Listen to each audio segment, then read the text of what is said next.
Γεια σας παιδιά. Καλώς τα παλικάρια. Καλησπέρα, τι κάνουμε.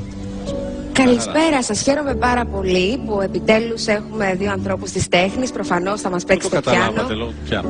Μα είναι, όχι, είναι εντυμένοι σαν να πηγαίνουν σε μια συναυλία. Χαίρομαι πάρα πολύ που ήρθατε. Τι θα μας παίξετε σήμερα? Πρώτα είναι το Godfather, μετά της Carmen. Α, Μπιζέ. Μάλιστα. Και μετά έχουμε επιλέξει το... Τα παιδιά του Πειραιά. Τα παιδιά του Πειραιά. Α, μπράβο σας. Πολύ Χατζηδάκι. ωραία. Άρα, όπως καταλάβατε, εσείς οι ακαλλιέργητοι, Ναι, θα εμείς, ακούσουμε ναι. ένα Δεν τα κομμάτι έχουμε ξανακούσει. ακάτρεμα, Μάλιστα. γιατί έχουμε ένα πιάνο, θα μας παίξουν δύο κύριοι, οπότε προφανώς θα ακούσουμε ακάτρεμα. Συγγνώμη, αλλά δεν ταιριάζει με αυτό που θα πω. Ακάτρεμα είναι με Είδω τέσσερα γύφτο στη χέρια. γενιά του και αναγάλια στην καρδιά του. θα Σε ήθελα, βλέπω δεν σήμερα θέλω. ενθουσιασμένη. Τέλεια. Και πραγματικά ανυπομονώ να σας ακούσω. Εγώ περισσότερο από όλους. Ευχαριστούμε πάρα πολύ, να είστε καλά. Αρχίζουμε.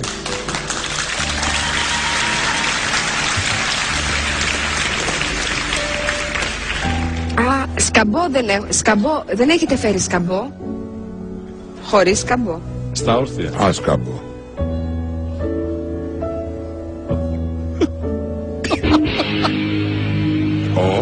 Τι κάνατε.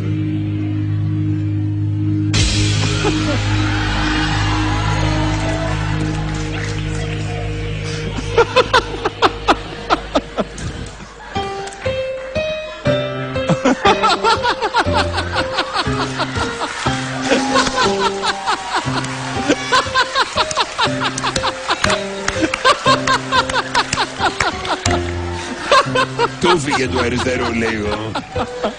Θα χτύπησα.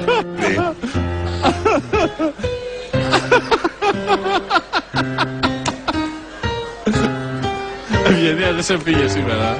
Ναι.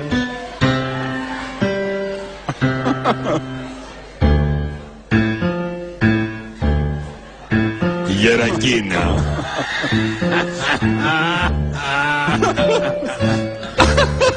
Χορεύεται.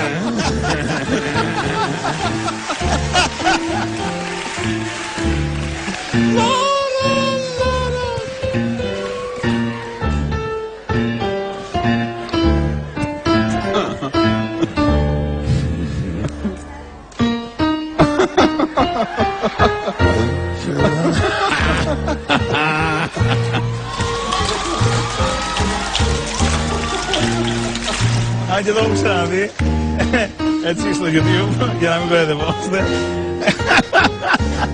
Πολύ καλό και εδώ.